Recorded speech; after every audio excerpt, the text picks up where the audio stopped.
Karena udah 20 orang, Bapak izin buat share screen. Coba kelihatan nggak? Bentar ya. PowerPoint-nya kok belum keluar. Bentar ya.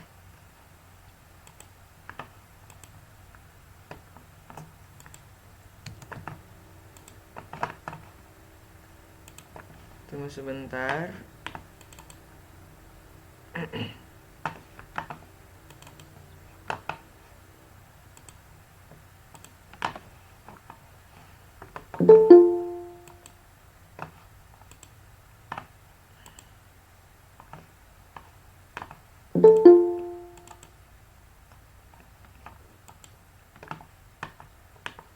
Ya oke, share screen-nya udah kelihatan belum? Udah Pak, Udah ya? sudah Pak, udah Pak, Oke. udah. Yuk, kita langsung mulai aja. Nah, ini sedikit yang kemarin ya. Dan kita bakal lanjut.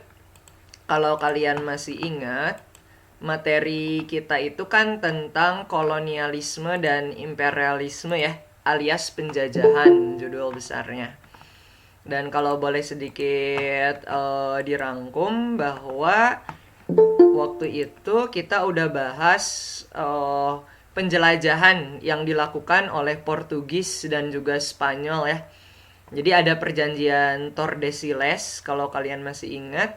Nah, di dalam perjanjian Tordesillas itu kan sebelumnya isinya pembagian jalur ya, pembagian jalur penjelajahan antara Portugis dan juga Spanyol. Jadi kalau Spanyol itu lewat jalur barat, sedangkan kalau Portugis itu lewat jalur timur. Yang ujung-ujungnya itu mereka ketemu di Maluku. Karena kan bumi itu bulat ya. Jadi ingat bahwa bumi itu bulat di dalam teori materi ini. Intinya meskipun lewat dua jalur yang berbeda, tapi Spanyol sama Portugis itu mereka tiba di Maluku alias The Spice Island gitu ya. Pulau penghasil rempah-rempah. Nah, terus apa yang terjadi setelah mereka itu tiba di Maluku ya?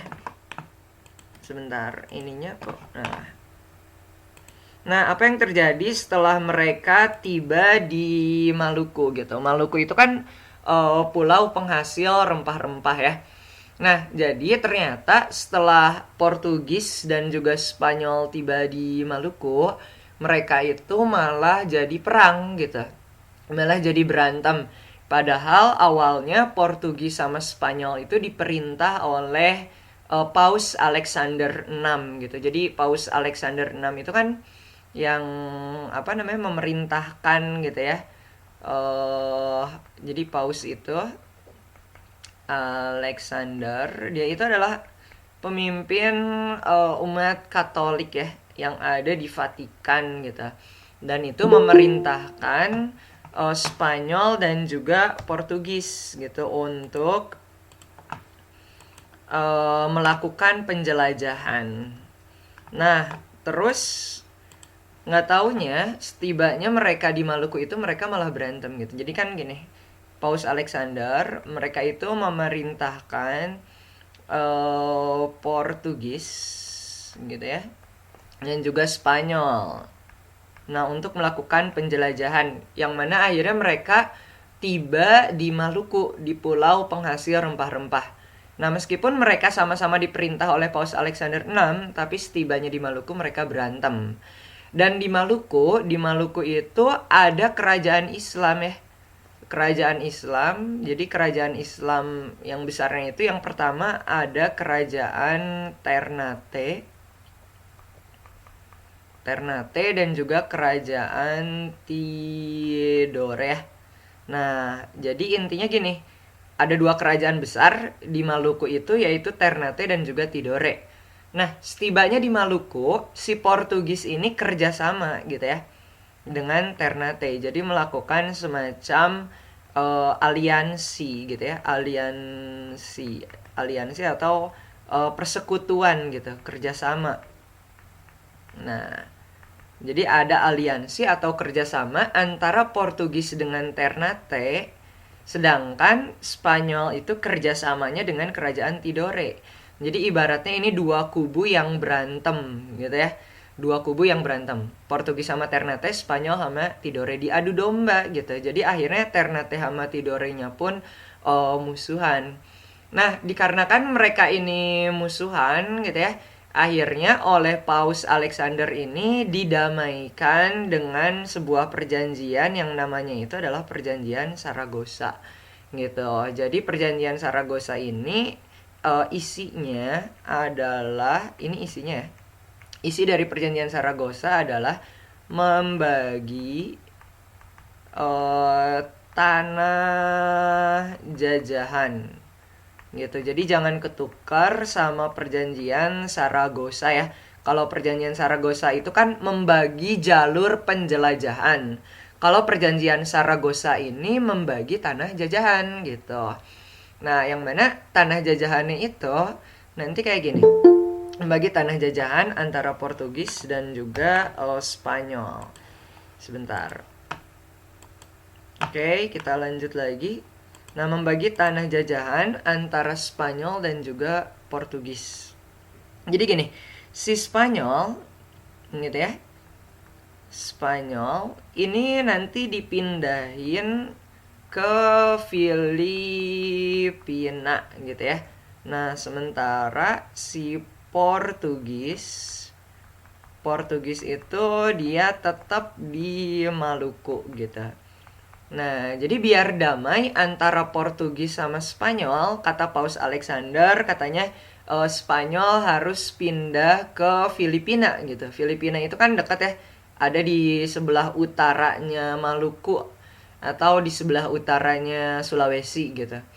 Itu ada di atas Indonesia gitu. Nah, Spanyol pindah tanah jajahannya, nih kamu Filipina aja tanah jajahannya, kata si Paus Alexander. Nah, sedangkan Portugis itu menetap di Maluku. Nah, jadi Maluku ini tetap menjadi haknya si Portugis gitu ya. Nah, sampai akhirnya nanti ini kan udah dibagi tanah jajahannya, Spanyol di Filipina, Portugis di Maluku. Kemudian akhirnya Ternate sama Tidore ini nanti bergabung gitu ya. Bergabung akhirnya di bawah kepemimpinan namanya itu adalah Sultan Baabullah ya. Jadi Sultan Baabullah ini nanti memimpin Ternate dan Tidore untuk menghadapi Portugis gitu. Nah, ini mengusir Portugis ya. Sampai akhirnya Portugis itu yang tadinya di Maluku, mereka pindah lagi ke Timor Timur ya. Nah, Timor Timur itu kalau sekarang disebutnya dengan Timor Leste ya. Nah, ini namanya sekarang. Makanya di daerah sini, di daerah Timor Timur tuh banyak banget keturunan dari Portugis. Bahkan sampai sekarang itu kan nggak diakuin sebagai wilayah Indonesia gitu ya. Mereka memisahkan diri. Nah, Indonesia itu kan waktu ada perjanjian gitu ya, ketika Indonesia merdeka, yang merupakan wilayah Indonesia itu adalah wilayah jajahan bekas Belanda. Nah, sedangkan kalau Timor Timur atau Timor Leste itu kan jajahannya Portugis, makanya nggak diakuin sebagai wilayah dari Indonesia gitu ya. Nah, ini lanjutan yang kemarin.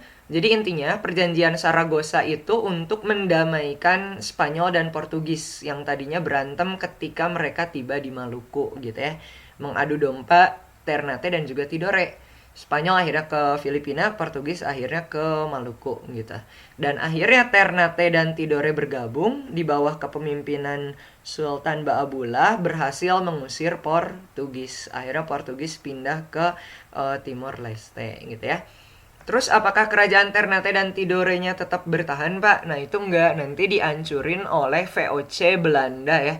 Kalau kalian pernah dengar, nanti ada perserikatan dagang yang namanya VOC yang bakal kita bahas. Nah, oke, lanjut. Sekarang kita bakal bahas tentang penjelajahan Belanda ya, dan juga awal berdirinya VOC. Ini nanti kita bahas. Kalau minggu kemarin kan kita udah bahas tentang penjelajahannya Portugis sama Spanyol ya. Dan sekarang kita bakal bahas yang Belanda. Nah, Belanda ini beda gitu ya. Dia nggak disuruh sama Paus Alexander. Karena kan kalau Paus Alexander itu dia dari Kristen Katolik. Sedangkan kalau Belanda itu dari kerajaan Belanda yang agamanya itu adalah Protestan gitu. Nah, ini yang bakal kita bahas. Cuman 2 poin ya. Jalur penjelajahan Belandanya kayak gimana bisa tiba ke Indonesia. Terus awal berdirinya si Perserikatan Dagang VOC gitu. Latar belakangnya kayak gimana, terus tujuannya apa sih didirikannya si VOC sampai mereka harus datang ke Indonesia ya. Oke, sekarang kita bakal lihat lagi. Nah, ini ada peta ya yang kemarin. Jadi kalau kalian masih ingat, ini jalur penjelajahannya Spanyol, dia lewat jalur barat, dan Portugis itu lewat jalur timur. Nah, sekarang kita bakal bahas yang ini ya, yang Belanda. Nah, perlu diingat bahwa pusat perdagangan itu kan tadinya adalah di Konstantinopel ya. Jadi Konstantinopel itu awalnya sebagai kunci dari Laut Tengah, Konstantinopel. Nah, jadi sambil ingat-ingat lagi bahwa Konstantinopel itu adalah kunci untuk menguasai Laut Tengah. Dan Laut Tengah ini udah dimiliki oleh Kerajaan Turki Utsmani. Jadi kan dikunci buat bangsa Eropa ya. Laut Tengah ini nggak boleh lagi dijadiin sebagai lalu lintas perdagangan. Jadi orang Eropa tuh nggak boleh lagi dagang di sini. Nah, akhirnya Spanyol sama Portugis setelah mereka datang ke Maluku gitu dan mereka nguasain rempah-rempah di sana gitu ya. Nah, di sini ada yang namanya Raja Felipe ya, Raja Felipe II.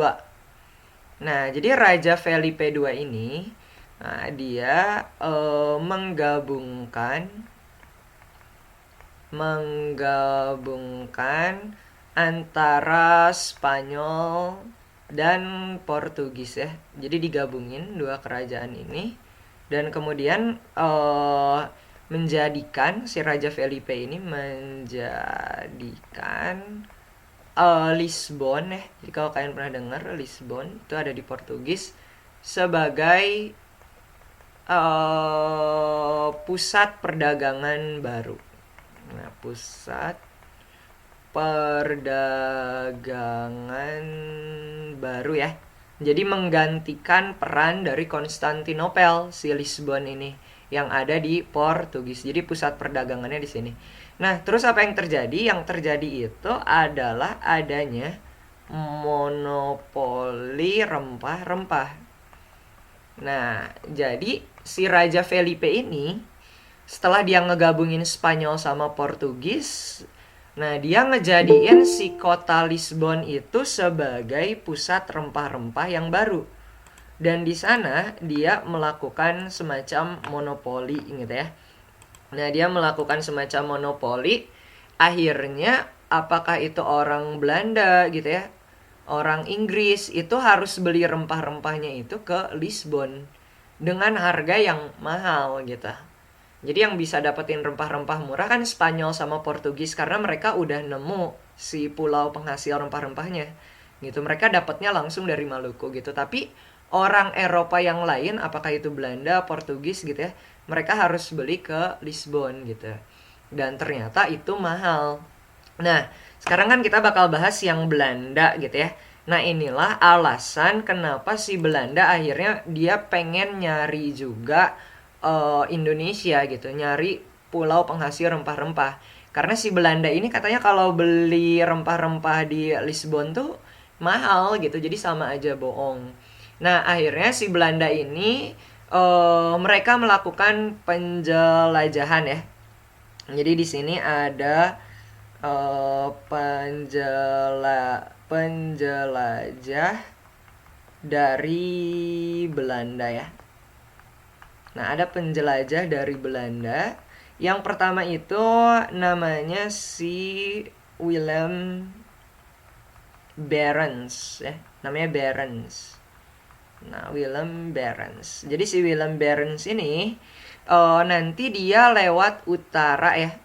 Jadi dia malah nyasar gitu. Dia di sini ingat aja kalian bahwa dia itu nyasar ke kutub utara gitu ya. Dan di sana dia beku gitu, mati kebekuan. Kan waktu itu belum ada peta yang lengkap kayak gini, jadi masih gambling gitu ya. Si orang Belanda alias si Barents ini dia nyoba gitu ngulik, coba-coba buat siapa tahu lewat jalur utara itu bisa kan bumi bulat juga gitu ya. Nah nggak taunya pas dia lewat jalur utara ke atas, nah dia nggak tahu bahwa di sini tuh ada yang namanya kutub utara gitu, dan akhirnya si Barents ini gagal gitu ya.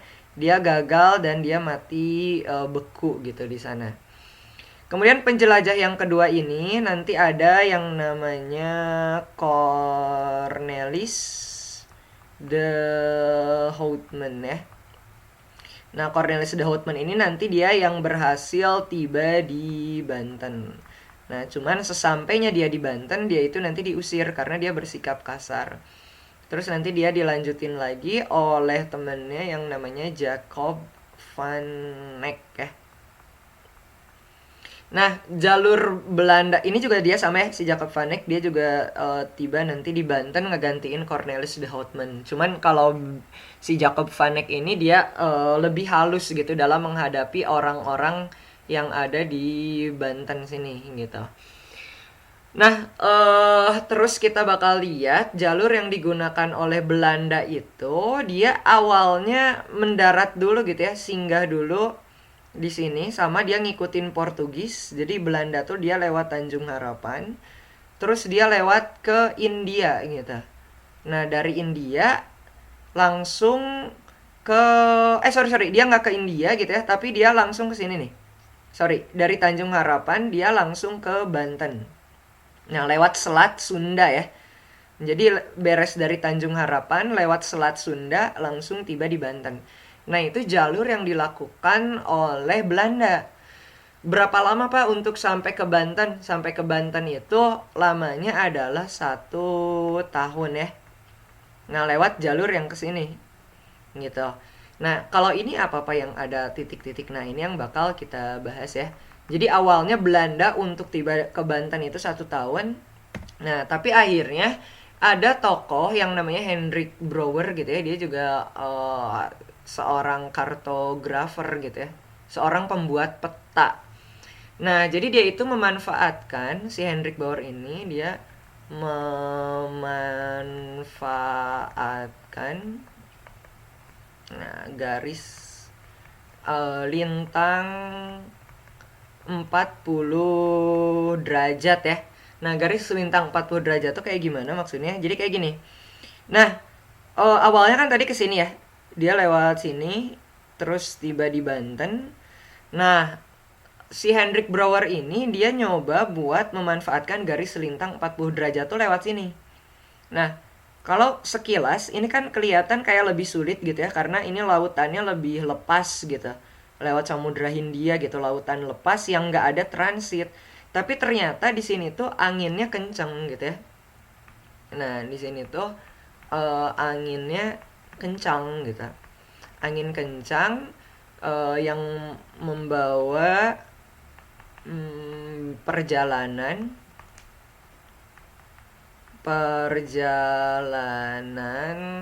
hanya memakan waktu 6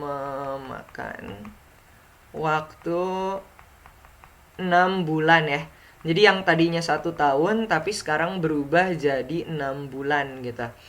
Nah, karena memanfaatkan angin laut yang 40 derajat, garis lintang 40 derajat itu gitu. Jadi mereka kesini nggak taunya anginnya lebih kenceng gitu, ngebawa mereka terus sampai akhirnya tiba di Banten gitu. Nah, itu yang disebut dengan rute Brouwer ya, atau Brouwer Road disebutnya nih. Ini ada tulisannya Brouwer Road gitu, rute Brouwer. Jadi rute Brouwer itu adalah jalan yang digunakan oleh Belanda untuk mencapai ke Banten dalam waktu 6 bulan. Jadi yang tadinya 1 tahun ini jadi cuman 6 bulan karena cepet banget gitu ya. si anginnya. Nah, sampai akhirnya kita bakal bahas tentang yang VOC ya. Jadi kenapa si VOC itu akhirnya berdiri dan sebenarnya apa itu VOC gitu ya. Nah, ini tentang VOC. Jadi udah masuk ke materi baru. Kalau kemarin tentang penjelajahan bangsa Eropa, sekarang tentang VOC ya. Jadi VOC itu kepanjangannya adalah Verenigde Os Indische Company. Cuman i-nya nggak di bawah ya, jadi VOC-nya doang, Verenigde Os Indische Company. Nah, ini tuh apaan? Si VOC itu dia itu semacam kayak perserikatan atau kongsi dagang gitu ya. Nah, ini tuh maksudnya kayak gimana? Jadi kayak gini, contohnya misalnya ada pedagang gitu ya. Ada pedagang. Nah, ini misalkan kalian pernah lihat pasti ya, di dalam satu jalan ini ada pedagang jeruk gitu. Jadi ada tukang jeruk A, ada tukang jeruk B misalnya. Ada juga tukang jeruk C.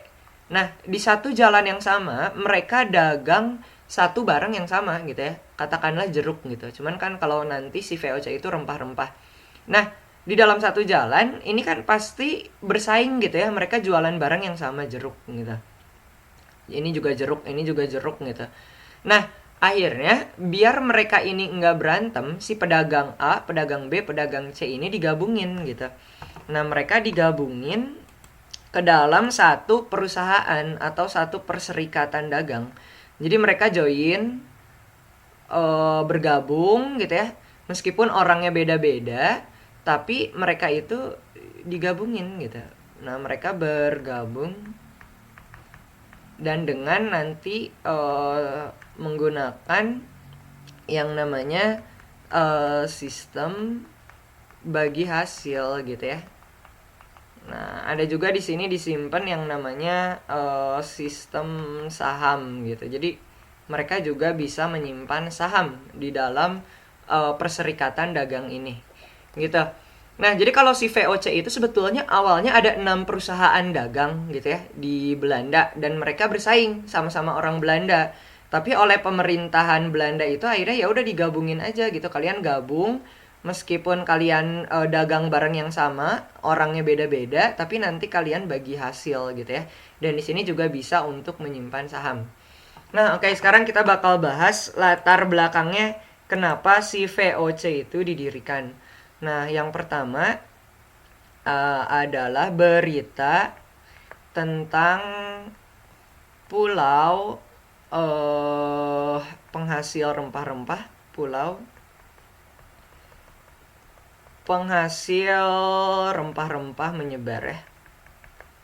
Rempah-rempah menyebar. Nah, jadi berita tentang pulau penghasil rempah-rempah itu menyebarkan. Tadi udah ada Cornelis de Houtman, ada juga Jacob van Eyck gitu ya. Yang mana mereka setelah dari Banten pulang lagi ke Belanda dan nyebarin tentang si Indonesia ini, tentang Banten gitu. Tentang wilayah yang sangat kaya akan rempah-rempah. Nah, akhirnya banyak para pedagang yang datang ke Indonesia gitu, tapi mereka secara independen gitu. Nah, terus latar belakangnya adalah untuk ini apa namanya, menghentikan ya karena adanya latar belakang itu adanya persaingan antar pedagang Belanda ya. Jadi biar mendamaikan gitu.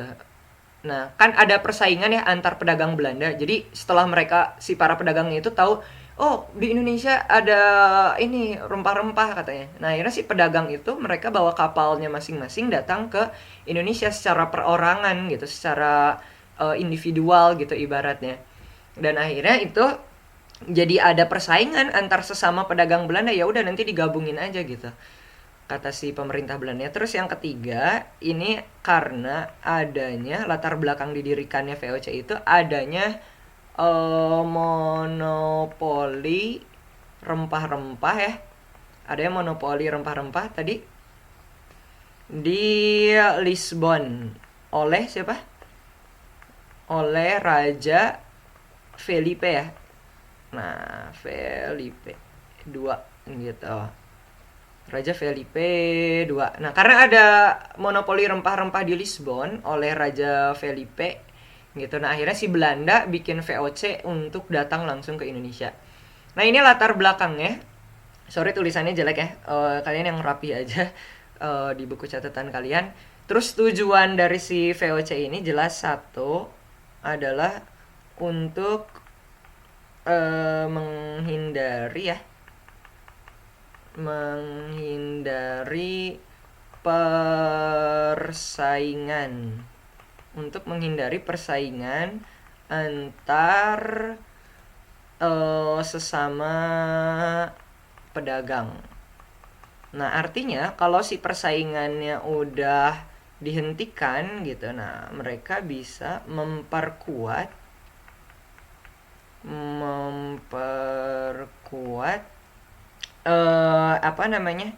perekonomian kerajaan Belanda gitu. Jadi kalau mereka udah bersatu kan mereka makin kuat gitu ya. Nah, jadi si perekonomian Belanda ini ditunjang gitu, didapetin dari si VOC gitu. Nah, terus yang ketiga ini, setelah mereka menghindari persaingan, kemudian mereka bergabung memperkuat perekonomian Belanda dan akhirnya mereka ini mampu ya. Tujuannya itu agar mampu bersaing gitu. Jadi mereka mau bersaing dengan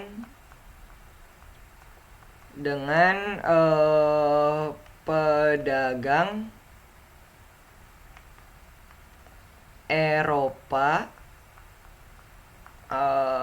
lainnya khususnya. Nah, ini ada musuh besar Belanda ya. Jadi musuh besar Belanda itu adalah Inggris gitu. Nah, jadi gini, kalau VOC itu kan punyanya, kok ini jadi macet ya? VOC itu punyanya Belanda ya. Belanda, dan ini ada di Indonesia gitu. Sebenarnya nggak cuma di Indonesia, ada juga di Madagaskar, ada di Tanjung Harapan, ada juga di Nagasaki di Jepang gitu. Nah, sedangkan ada juga nanti yang namanya EIC nih. Ini nanti kita bahas, tapi sekarang kita bahasnya fokus di VOC. Intinya EIC juga sama perserikatan dagang, tapi ini dimiliki oleh Inggris ya. Dan ini pusatnya ada di India gitu.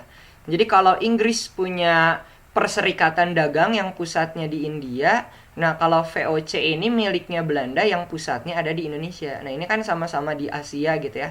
Jadi ini tuh bersaing gitu si perserikatan dagang ini.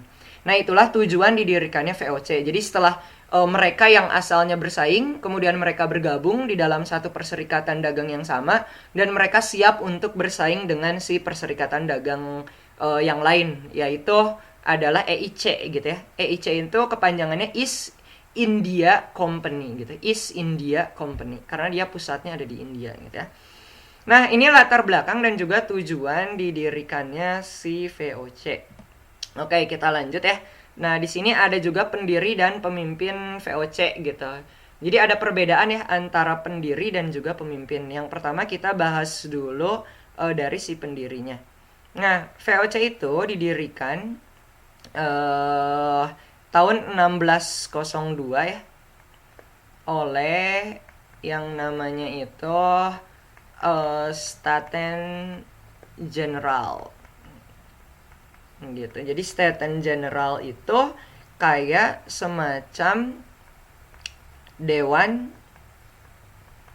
parlemen gitu ya. Kalau sekarang mah kayak DPR lah kalau di Indonesia gitu ya. Cuman ini disebutnya dengan dewan parlemen gitu.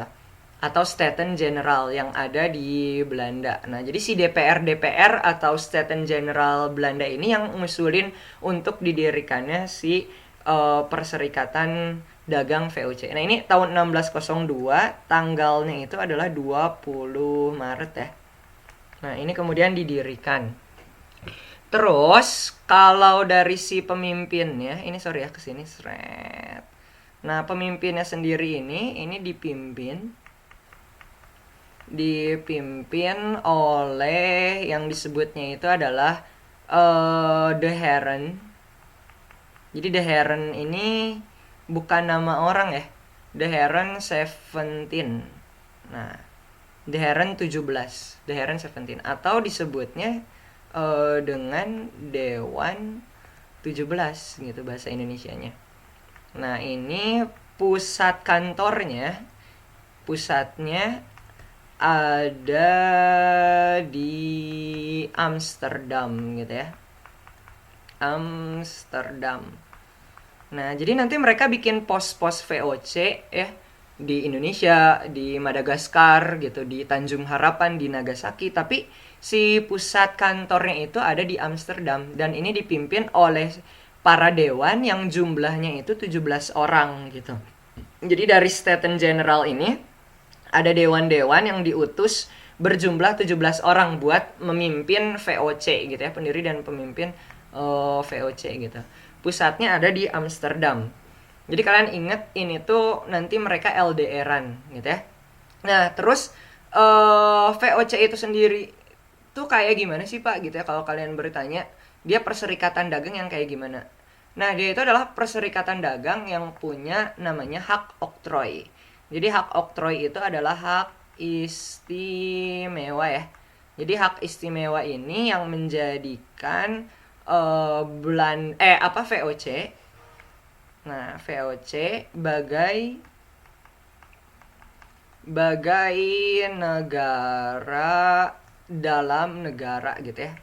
Nah, kenapa disebut negara dalam negara? Karena si VOC ini mereka punya hak gitu ya, punya hak istimewa yang bisa sama kayak negara gitu. Jadi VOC kan punya Belanda, tapi VOC itu juga akhirnya jadi kayak negara yang berdiri sendiri gitu ya, bagaikan negara dalam negara gitu ibaratnya. Nah, hak apa aja yang boleh dimiliki oleh VOC? Jadi orang-orang pegawai VOC itu satu memonopoli ya.